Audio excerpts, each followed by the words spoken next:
The term Second World is outdated. It's a relic of the Cold War, referring to the Soviet Union and its allies. These countries occupied a middle ground between the capitalist West and the developing world. They had industrial economies but lagged behind in political freedoms and individual liberties. Today, the world is more complex. We talk about developed and developing nations, high-income and low-income countries. But the idea of a second world still holds a certain power. It speaks to a nation caught between greatness and decline, a nation struggling to maintain its position in the world. Could the United States, once a beacon of prosperity and power, ever become a second world country? It seems unthinkable. But the seeds of decline are often sown in the shadow of success. The decline of empires is rarely a sudden event. It's a slow erosion, a gradual unraveling of the threads that hold a nation together. In the case of the United States, several factors could contribute to a descent into second world status. One major factor is economic inequality. The gap between the rich and the poor continues to widen, creating a society divided between haves and have-nots. This division breeds resentment, instability, and ultimately economic stagnation. Another factor is political polarization. The American political system, once admired for its checks and balances, has become increasingly gridlocked and dysfunctional. Hyper-partisanship prevents effective governance, leaving the country vulnerable to crises. Finally, there's the issue of global competition. The rise of China and other emerging economies is challenging America's dominance on the world stage. The US can no longer assume its place as the sole superpower. It must adapt to a multipolar world. The economic consequences of America's decline would be severe.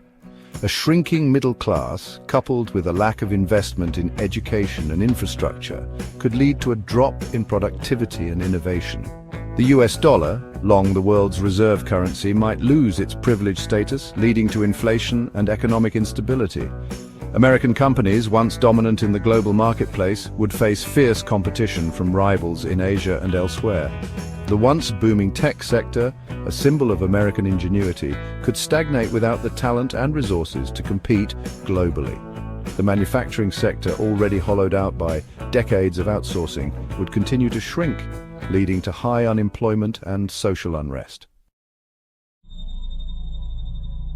Section 4. Social fabric unraveling the human cost. The social impact of America's decline would be even more devastating than the economic consequences. As the gap between rich and poor widens, access to basic necessities like healthcare, education and housing would become increasingly out of reach for many Americans. Public services, already strained, would be stretched to the breaking point. Schools in underprivileged areas would struggle to provide quality education, perpetuating a cycle of poverty and inequality. Healthcare costs would continue to skyrocket, leaving millions without access to affordable care. Social mobility, once a hallmark of the American dream, would become a distant memory. The idea that anyone, regardless of their background, could achieve success through hard work and determination would ring hollow in a society where opportunities are increasingly limited. Section 5. Political earthquakes, trust and instability. Politically, a second world America would be a nation in turmoil. Public trust in government institutions, already at historic lows, would plummet further. Extremist ideologies, fueled by anger and resentment, could gain traction, leading to social unrest and political violence. The two-party system, already showing signs of strain, could fracture entirely, replaced by a fragmented and volatile political landscape.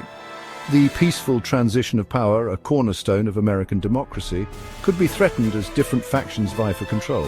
The stability and predictability that once characterized American politics would vanish, replaced by uncertainty and instability.